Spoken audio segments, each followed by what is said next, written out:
نحمده ونصلي على رسوله الكريم اما بعد فاعوذ بالله من الشيطان الرجيم بسم الله الرحمن الرحيم رب اشرح لي صدري ويسر لي امري واحلل عقدة من لساني يفقهوا قولي رب زدنا علما اللهم فقهنا في الدين اللهم انا نسألك علما نافعا وعملا متقبلا ورزقا طيبا اللهم انفعنا بما علمتنا وعلمنا ما ينفعنا وزدنا علما آمین یا رب۔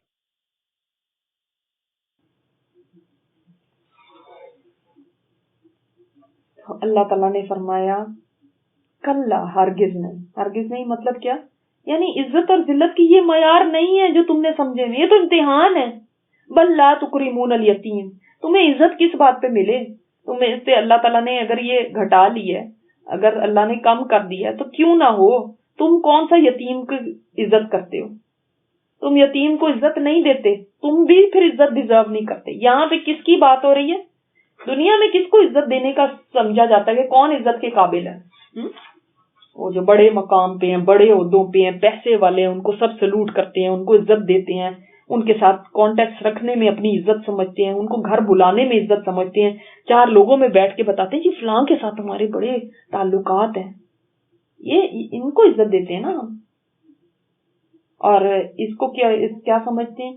بے عزتی سمجھتے ہیں۔ اگر گاڑی پرانی ہے، اگر گھر چھوٹا ہے، اگر بہت زیادہ پیسہ نہیں ہے تو یہ بے عزتی سمجھتے ہیں۔ حالانکہ یہ تو ایک کافر کا تو نظریہ ہو سکتا ہے، ایک مومن کا نہیں ہو سکتا، مومن کا نہیں ہو سکتا، کیونکہ وہ تو سب جانتا ہے کہ یہ سب امتحان ہے۔ اور فرمایا اللہ تعالیٰ نے تمہیں کیسے عزت ملے جبکہ تم کیا کرتے ہو؟ تم تو خود ایک یتیم کو عزت نہیں دیتے۔ یتیم یعنی سوسائٹی کا وہ طبقہ ہے جس کا کوئی پوچھنے والا نہیں ہے، جس کو کوئی، یعنی وہ اتنا کمزور ہوتا ہے نا جو یتیم، جس کے سر پہ باپ نہ ہو، وہ ایسا کمزور ہوتا ہے کہ اگر اس کو کوئی نہیں بھی پوچھتا وہ کوئی شکایت نہیں کر سکتا۔ یہاں پہ یتیم کو عزت دینے کی بات کی بھی نوٹ کریں۔ ہم بعض دفعہ یتیموں کے لیے یتیم خانے میں پیسے بھی دے دیتے ہیں، ڈونیشن بھی دے دیتے ہیں، ان کے کھانے کے انتظام بھی دے دیتے ہیں، لیکن یتیم میرے ساتھ بیٹھ کے کھائے، کیونکہ یتیم اکثر مسکین بھی ہوتا ہے، اس کو پوچھنے والا ہی کوئی نہیں ہوتا بیچارے، اس کی کوئی عزت نہیں ہوتی سوسائٹی کے اندر، تو ہم بھی اس کو کیوں ساتھ بٹھائیں؟ ان کو بھی بلا لیا دعوت میں، یہ بھی ہمارے ساتھ بیٹھیں گے، ان کے ساتھ بھی ہم کوئی تعلق رکھیں؟ نہیں، کیونکہ ہم سوچتے ہیں کہ جن کے ساتھ ہم تعلق رکھیں گے وہ جتنے بڑے ہوں گے ہماری بھی اتنی بڑی عزت ہو جائے گی۔ کیا یہ عزت کے معیار ہیں جو مومن کے ذہن میں ہونے چاہیے؟ اور جتنے ہم سوسائٹی کے اس طبقے کے ساتھ تعلقات رکھیں گے جو غریب ہیں تو ہماری بھی شاید عزت گھٹ جانی۔ یہ مومن کی تھنکنگ نہیں ہو سکتی، کیونکہ وہ دیکھ کیا رہا ہے کہ وہ بھی امتحان میں اور یہ بھی امتحان میں، He doesn't care کس کے پاس کتنے پیسے ہیں، لیکن ہم بھاگ کے جاتے ہیں کہ او فلاں اس کا گھر اتنا بڑا، اس کے ساتھ بس تعلقات میں کیسے بنا لوں، کس طرح سے میں ان کے ساتھ ملنا جلنا رکھوں اور ہمارا گھروں میں آنا جانا ہو، تاکہ میں لوگوں میں بتا تو سکوں کتنے بڑے لوگوں میں ملتی جلتی ہوں، یہ عام لوگوں میں کہاں ملتی ہوں میں۔ بعض لوگ تو منہ سے ہی کہتے ہیں کہ ہم سب کے ساتھ ملتے جلتے نہیں ہیں، یعنی کہنے کا مقصد کیا ہوتا ہے کہ ہم ایسے ویسے لوگوں سے نہیں ملتے جلتے جو کہ عام ہوتے ہیں، ہم جی بہت جو ایلیٹ کلاس ہوتے ہیں اس میں ہمارا اٹھنا بیٹھنا ہے۔ اللہ تعالیٰ کیا فرمانے؟ بل لا تکرمون الیتیم، تم عزت نہیں دیتے یتیم کو۔ کروڑ پتی ارب پتی لوگ ڈونیشن دے دیتے ہیں، عزت نہیں دیتا کوئی۔ اور عزت اسی میں ہے کہ آپ ان کے ساتھ بات کریں، آپ ان کو ان کے اپنے جیسا سمجھے، آپ ان کے ساتھ کھائیں پیئیں، ان کو اپنی زندگی میں ان کو بھی شامل کریں۔ عزت کسی اور کو دیتے ہو۔ آپ دیکھ لینا، ہمیں یہ نہیں پتا ہوتا کہ کوئی ہماری فیملی میں کوئی یتیم بچہ ہے، ان کو کیا ضروریات ہیں، کیا اس کی کوئی اس کی پرواہ نہیں ہوتی۔ ایسے لوگوں کا کوئی والی وارث نہیں ہوتا، پوچھنے والا نہیں ہوتا، تو یتیموں کو اکثر دھتکار دیا جاتا ہے۔ یہاں یہ نہیں کہا گیا یتیم کی مدد نہیں کرتے، یاد رکھیں عزت نہیں دیتے، تو عزت دینا سیکھیں یتیم کو۔ اپنے سے زیادہ مالدار کی عزت کرنا بڑا آسان ہے، پتہ تو تب چلے جب ہم ایسے لوگوں کی عزت کریں۔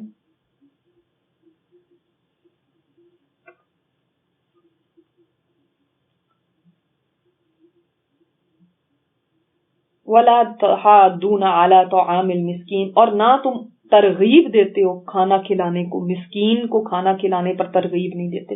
اب یہ بھی ہم نے کھانا کھلانے کی بات کتنی پڑھی ہے، اگلی صورت میں بھی آئے گی.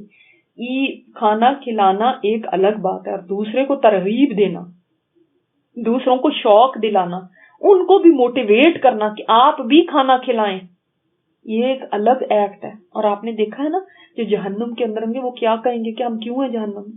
ہم ترغیب نہیں دیتے تھے کھانا کھلانے کی. یعنی یہ لازم ہے کہ کوئی مسکین ہے جو سوسائٹی کے، ان کو کھانا کھلانے کا دوسروں کو بھی کہا جائے. وَتَأْكُلُونَ التُّرَاثَ أَكْلًا لَمًّا، اور تمہارا قصور کیا ہے؟ تمہارا یہ قصور یہ ہے کہ تم کھا جاتے ہو میراث کو ہڑپ کر لے جاتے ہو.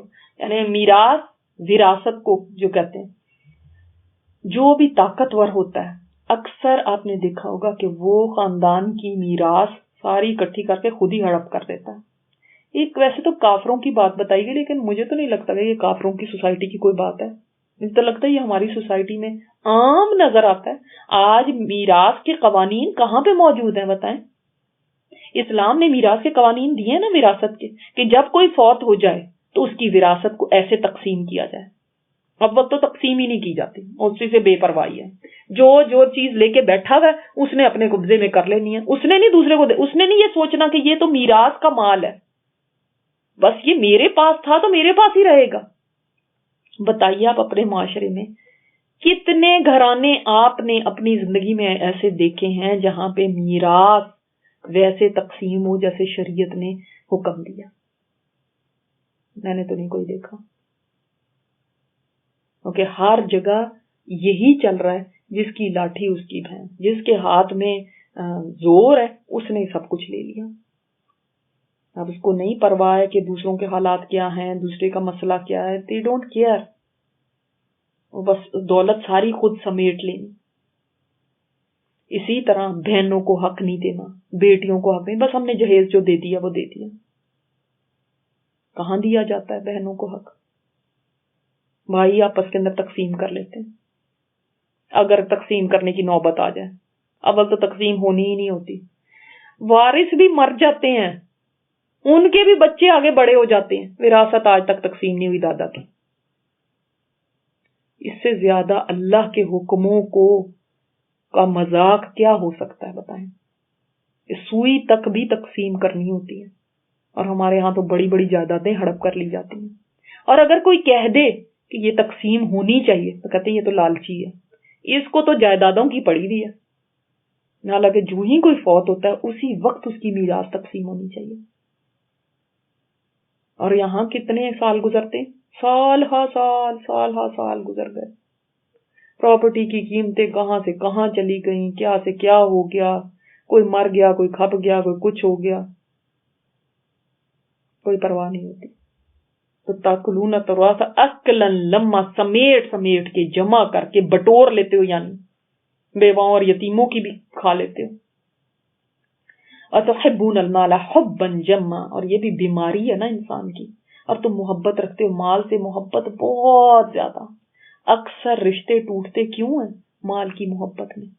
اکثر مقدمے عدالتوں میں کیوں ہیں؟ یہ مال. تو مال کی محبت میں بہت، اللہ تعالیٰ نے فرمایا نا انہ لحب الخیر لشدید، سورہ عادیات میں، کہ خیر وہاں پہ کیا ہے؟ مال. تو مال کی محبت میں اتنے شدید ہو، جمع کر کے رکھنا. استغفر اللہ.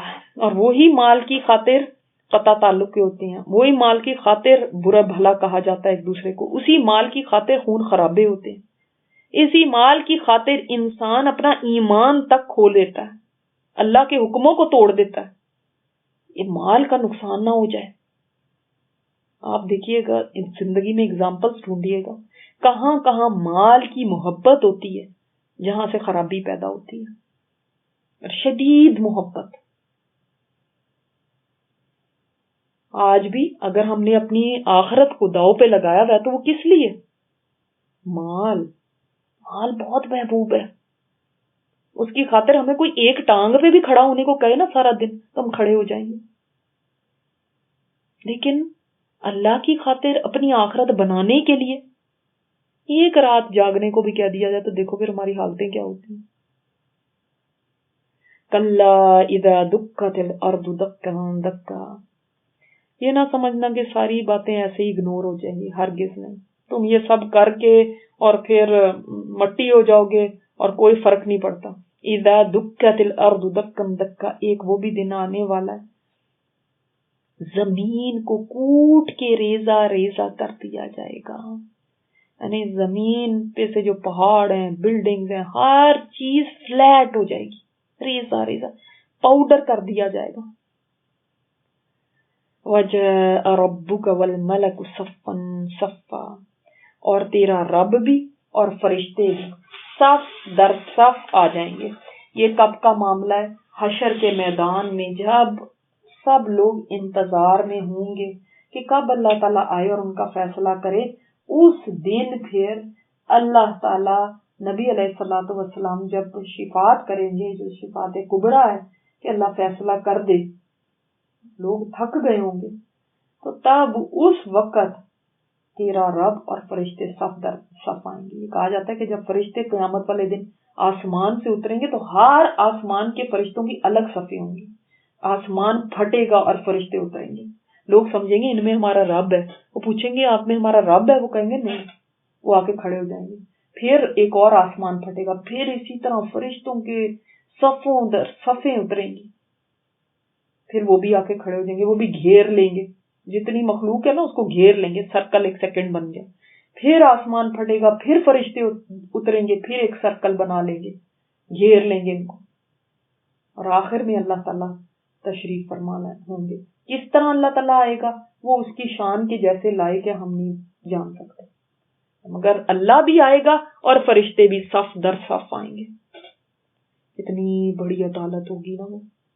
ہم تو انسانوں کی عدالتوں سے ڈر جاتے ہیں، کانپنے لگتے ہیں. کوئی جج بیٹھا ہے، کوئی ادھر ادھر پولیس کھڑی ہوئی ہے اور سب ہے. اللہ تعالیٰ کی جو فورس ہوگی، یہ جو فرشتے ہیں، جو اس کے لشکر ہیں، وہ چاروں طرف صفیں باندھے کھڑے ہیں. 7 صفیں ہوں گی، 7 آسمان پھٹیں گے. پھر کون کوئی بھاگ سکے گا وہاں سے؟ کوئی بچ سکے گا؟ کوئی چھپ سکے گا؟ اللہ اکبر. یہ اس دن کی ہیبت بتائی گئی ہے کہ کیا وہ بگ ڈے ہوگا. وَجِیءَ یَوْمَئِذٍ بِجَہَنَّمَ، اور لائی جائے گی جہنم اس دن. اب دیکھیں جب لوگ اپنے سامنے دیکھ رہے ہوں گے کہ یہ پہلے ہی اتنا بڑا ہیبت کا عالم، اچھا کہیں بہت زیادہ فوج کھڑی ہو، پولیس کھڑی ہو اور آرمڈ ہو تو ویسے ہی دیکھ کے ڈر لگ جاتا ہے. ان کے پاس ویپنز ہیں، پستولیں اور بندوقیں انہوں نے پکڑی ہیں اور بہت سارے کھڑے ہیں، کہیں ایئرپورٹس پہ ہوں، ویسے ہی ڈر لگنے لگتا ہے. اور یہ کہاں یہ کہ ایسا عالم ہے کہ اتنے فرشتے آ رہے ہیں. یعنی وہ دن کوئی چھوٹی بات نہیں ہے، بہت بڑی بات ہے. اس کا انتظام دیکھیں کیسا ہو رہا ہے، اس میں جلال دیکھیں کتنا ہے. تو اس دن جب جہنم لائی جائے گی، آپ صلی اللہ علیہ وسلم نے فرمایا اس دن جہنم کو اس حالت میں لایا جائے گا کہ اس کی 70,000 لگامیں ہوں گی. لگام سمجھتے ہیں آپ؟ جیسے گھوڑے کو لگام دی جاتی ہے تو وہ ایسے کنٹرول کیا جاتا ہے نا لگام سے، سوار اس کو اس سے کنٹرول کرتا ہے. تو اس کو بھی لگاموں میں باندھا ہوگا، اور 70,000 لگاموں میں ایک میں نہیں. اور ہر لگام کو کتنے فرشتے کنٹرول کر رہے ہیں؟ 70,000 جو اس کو کھینچ رہے ہوں گے. اور جہنم کو لا کے اللہ تعالیٰ کے عرش کے لیفٹ سائڈ پہ کھڑا کیا جائے گا. اس کو دیکھ کے پھر جتنے مقرب فرشتے ہیں، مقرب فرشتے، یہ مسلم کی روایت، جو پہلی والی ہے وہ مسلم کی روایت ہے، اور جو یہاں سے جہنم کو عرش کے بائیں جانب کھڑا کیا جائے گا یہ فتح القدیر میں ہے کہ دیکھ کے تمام مقرب فرشتے اور انبیاء گھٹنوں کے بل گر جائیں گے اور یا ربی نفسی نفسی، یا ربی نفسی نفسی، اس کی پکار ہوگی صرف، اے میرے رب میری جان میں، مجھے بچا لے بھی کہنے کا نہیں ہوتا، نفسی نفسی. جب انسان بہت ٹو مچ گھبراہٹ میں ہوتا ہے نا تو وہ پورا جملہ نہیں ادا کرتا، بس وہ کیا کہتا ہے ہیلپ ہیلپ, وہ یہ نہیں کہہ رہا ہوتا مجھے ہیلپ کرو میں یہاں پہ پھنس گیا ہوں مجھے یہاں سے نکالو, نہیں بس اس کے منہ سے نکل رہا ہوتا ہے ہیلپ ہیلپ. اسی طرح یہ کہہ رہے ہوں گے نفسی نفسی, ایک ہی لفظ ہوگا ان کی زبان پہ, ہائے میری جان ہائے میری جان, میں بچ جاؤں یعنی مجھے بچا لے. یوم یتذکر الانسان وانى له الذکریٰ, یہ جیسے پچھلی صورتوں میں ہم نے پڑھا تھا نا, عالمت نفس ما قدمت واخرت عالمت نفس ما احضرت, اسی طرح یہ بات ہے. اس وقت ابھی کوئی جہنم جنت کا فیصلہ نہیں ہوا, کچھ نہیں ہوا, ابھی تو صرف جہنم لائی گئی ہے. تب انسان کی حالت ایسی پتلی ہوگی انا لہ الذکریٰ, مگر اب اس وقت وہ نصیحت پکڑے گا, مگر اب نصیحت پکڑنے کا کیا فائدہ. اس وقت اس کو یاد آئے گا, یتذکر میں نصیحت بھی ہے اور یاد آنا, ریمائنڈ ہو جائے گا, اس کو یاد آئے گی. کیا یاد آئے گی اس کو؟ یاد آئے گی ہم کتنے مزے کرتے تھے دنیا میں, یاد اپنے بچے آئیں گے, یاد کوئی فن آئے گا نہیں. کیا یاد آئے گا؟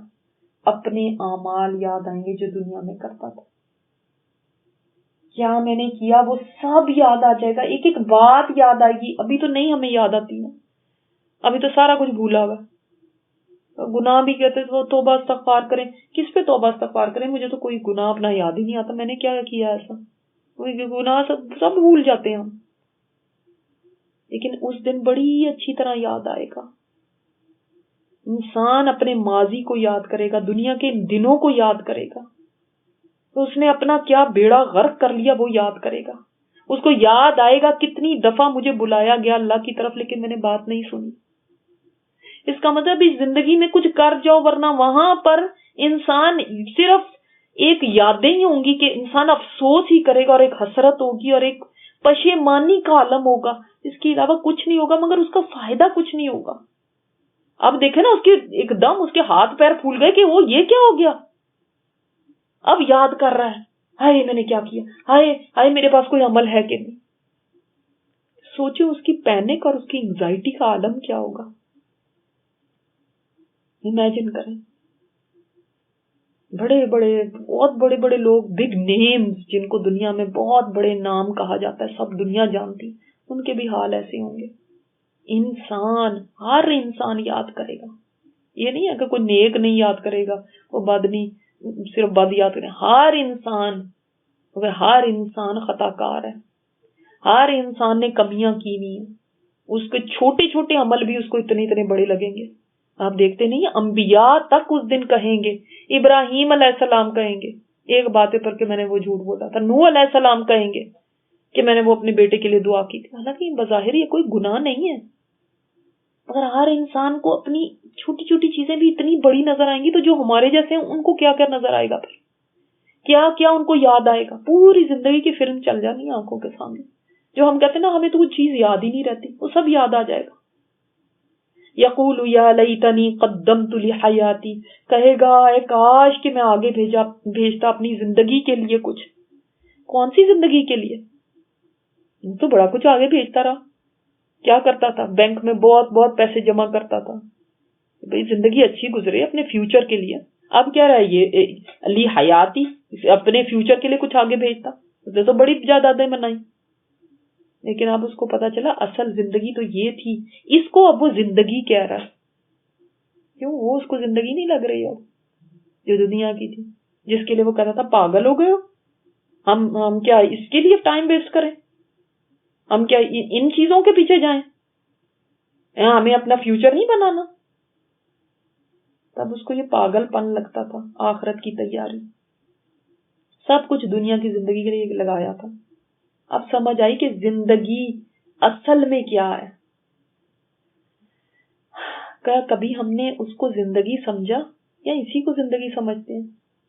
اور یہیں تک کی ساری پلاننگز ہیں. دیکھیں, ہر دن جو آنے والا نا وہ پچھلے دن سے ہمارے لیے بہتر ہونا چاہیے. ہر آنے والا دن ہمیں اپنی آخرت کے لیے جو کمائی ہے اس میں اضافہ ہونا چاہیے. جیسے ہم سیونگز میں اضافہ کرتے ہیں نا, ہم اپنے بینک میں دیکھتے ہیں اچھا اب کتنے ہوگا, اب کتنے ہوگا, اور جمع کر لیے کہ نہیں. تو کیا آپ اس میں آگے جانا چاہتے ہیں یا پیچھے؟ پہلے میرے پاس $1,00,000 تھا، اب 1.5 ہوا ہے کہ نہیں؟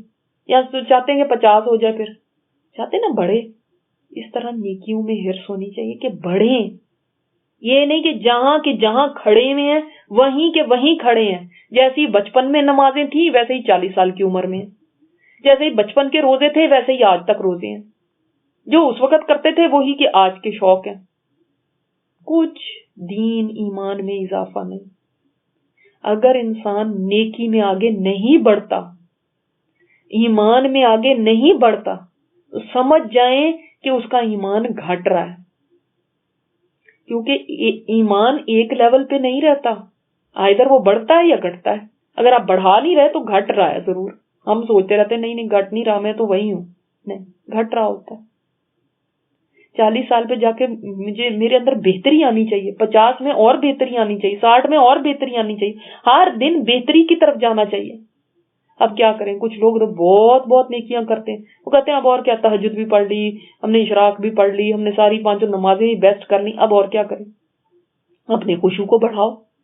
اور کیا کریں، روزے اتنے تو رکھتے ہیں، اب اور کیا کتنے رکھنے لگے، کیا ہر دن روزے؟ تو ہر ایک عمل کی ایک لمٹ ہے نا. لیکن علماء کہتے ہیں علم لو. علم لوگے تو علم کے ذریعے تم ہر دن بہتری کی طرف جا رہے ہیں، کیونکہ علم کی کوئی انتہا نہیں ہے.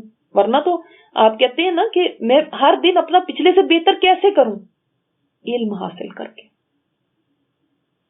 ہر دن میں علم میں اضافہ ہونا چاہیے تاکہ عمل میں بہتری آئے. تو وہ اس دن کہے گا ہائے میں نے کاش اس زندگی کے لیے کچھ بھیجا ہوتا. اس دن کی حسرت سے اگر بچنا ہے تو یہ آج اس کے لیے کچھ بھیجنا ہوگا. جیسے ہم اپنے بینک میں ڈالنے کے لیے کوئی چیز ڈپازٹ کرتے ہیں، اسی طرح اس اکاؤنٹ میں ڈپازٹ کرنا ہوگا ہمیں کچھ، اور مسلسل اضافہ کرنا ہوگا. فَيَوْمَئِذٍ لَا يُعَذِّبُ عَذَابَهُ أَحَدٌ. تو اس دن پھر حالت یہ ہوگی کہ اللہ کے جیسے عذاب دینے والا کوئی عذاب دینے والا نہیں ہوگا. یعنی ایسا عذاب ہوگا جس کا انسان تصور نہیں کر سکتا. وہ نہ کبھی سنے ہوں گے ایسے عذاب، نہ کبھی دیکھے ہوں گے، کبھی امیجن ہی نہیں انسان کر سکتا. دنیا کے اندر جتنے عذاب ہیں کوئی نہ کوئی صورتیں ہمیں پتہ چلتی رہتی ہیں. ٹارچر سیلز ہیں اور پتہ نہیں کیا کیا چیزیں کس کس طرح عذاب دیے جاتے ہیں. لیکن جو اس دن اللہ جیسا عذاب دے گا ویسا کوئی عذاب دے ہی نہیں سکتا. وَلَا يُوثِقُ وَثَاقَهُ أَحَدٌ. اور نہ باندھے گا باندھنا اس کا کوئی ایک، ایسا کوئی باندھ ہی نہیں سکتا.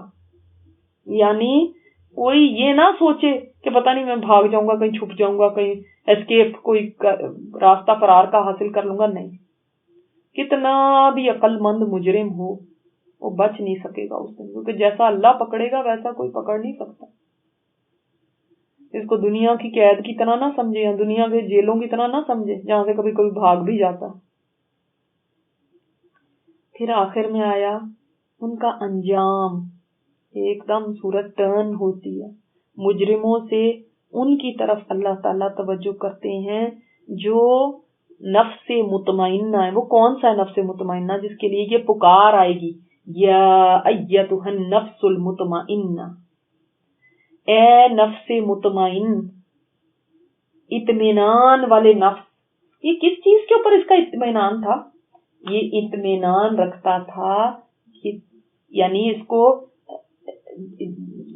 دنیا کے اندر بھی اطمینان تھا اللہ کے ہر فیصلے پر. آگے آ بھی رہا نا راضیتاً، اللہ کے ہر فیصلے پر یہ مطمئن رہتا تھا. یہ اللہ کا فیصلہ ہے، اس کے پر اطمینان. نفس مطمئنہ بننے کے لیے بڑی سٹرگل کرنی پڑتی ہے، بڑی محنت کرنی پڑتی ہے. یہ ایسے نہیں انسان بن جاتا. جب انسان ان جو شروع آیا نا سورہ کا، ان اوقات سے فائدہ اٹھاتا ہے جن کا شروع کے اندر بات ہوئی 4 آیتوں کے اندر، وہ نفس مطمئنہ کے لیول پہ پہنچنے کے قابل ہو جاتا ہے. وہ فجر کے وقت بھی اٹھتا ہے، وہ لیالین عشر سے بھی فائدہ اٹھاتا ہے، وہ رات کے آخری پہر میں بھی کھڑا ہو جاتا ہے اللہ کے سامنے. آہستہ آہستہ وہ اطمینان والے نفس کی طرف جانے لگتا ہے. وہ کہیں گے جب وہ یہاں پہ نفس مطمئنہ بنا تو وہاں پہ بھی پھر اس کو اطمینان والی زندگی ملے گی. کوئی اس کو کہہ رہا ہے یا ایتھا النفس المطمئنہ، یہ کہاں پہ کہا جائے گا؟ یہ بھی کہا جاتا ہے کہ موت کے وقت اس کو یہ پکار آئے گی، یہ بھی کہا جاتا ہے کہ قیامت کے دن میں اس کو یہ پکارا جائے گا، اور جب اس کا فیصلہ کر دیا جائے گا کیا کہا جائے گا؟ اے نفس مطمئنہ ارجعی الی ربک، چل اپنے رب کی طرف۔ دنیا میں اگر لوگوں نے ستایا بھی، بہت پریشان کیا، چل اب اس کی طرف جس کی ملاقات کا تو شوق رکھتا تھا دنیا میں جس کی خاطر تو نے یہ ساری قربانیاں دی، دنیا میں جس کی خاطر تو نے لوگوں کے تانے سنے، چل اب لوٹ چل، حشر کے میدان سے آگے چل، یعنی جنت کی طرف، اپنے رب کی طرف۔ یا موت کے وقت کہا جائے گا چل اپنے رب کی طرف، اب روح جو مطمئن روح ہے۔ میں نے اس کا آپ کو بتایا بھی تھا، ایک لیکچر دیا بھی تھا اس میں، نفس لوامہ، نفس امارہ، اور ان سے پھر نفس مطمئنہ تک پہنچنے کا سفر۔ راضیتن، راضی تو اس سے راضی ہے، مردیہ وہ تجھ سے راضی، وہ تجھ سے خوش، تو پسندیدہ بن گیا اس لیے کہ تو راضی ہوا۔ راضی کن کن چیزوں پہ؟ دیکھیں، جب انسان اللہ کی شریعت کے اوپر، اللہ کے حکموں کے اوپر، اللہ کے فیصلوں پہ، اللہ کی تقدیر پہ راضی ہو جاتا ہے نا، تبھی وہ مطمئن نفس بنتا ہے۔ تو اس سے راضی رہا نا، اللہ نے جو فیصلہ کیا اس کے اوپر راضی، اللہ میں تیری رضا میں راضی ہوں، تقدیر میں جو لکھ دیا اس کے اوپر راضی، اللہ نے شریعت کے جتنے حکم دے دیا ان پہ ناک منہ نہیں چڑھاتا رہا، مجھے یہ والا نہیں پسند، بس یہ نہیں مجھے اچھا لگتا، نہیں، ان پہ راضی، مرضیہ، اللہ بھی اس سے راضی ہو جاتا ہے۔ پھر فادخلی فی عبادی، پھر داخل ہو جا میرے بندوں میں، یعنی مرتے وقت اگر ہے تو صالحین کا ساتھ مل جائے گا، اور اگر قیامت کے دن حشر کے میدان میں دیکھیں یہ اعلان ہو رہا ہے تو میرے بندے کون ہیں؟ جو اللہ کے انعام یافتہ لوگ ہیں، انبیاء، شہداء، صادقین، وادخلی جنتی، اور داخل ہو جا میری جنت میں۔ یہ اس کی الٹیمیٹ سکسیس ہوگی، یہ اس کی کتنی بڑی کامیابی ہوگی کہ اس کو جنت مل جائے گی، اس کے لیے اعلان ہو جائے گا۔ اور اللہ تعالیٰ نے فرمایا وادخلی، داخل ہو جا، جنتی، میری جنت میں۔ ایسے لگ رہا ہے جیسے اللہ تعالیٰ خود دکھا رہے ہیں کہ آ جا میری جنت میں، آ جا، اللہ پکار رہا ہے، دیکھ میں نے اپنی جنت کیسی تیرے لیے سجائی ہے۔ سبحانک اللہم و بحمدک، نشہد ان لا الہ الا انت، نستغفرک و نتوب الیک۔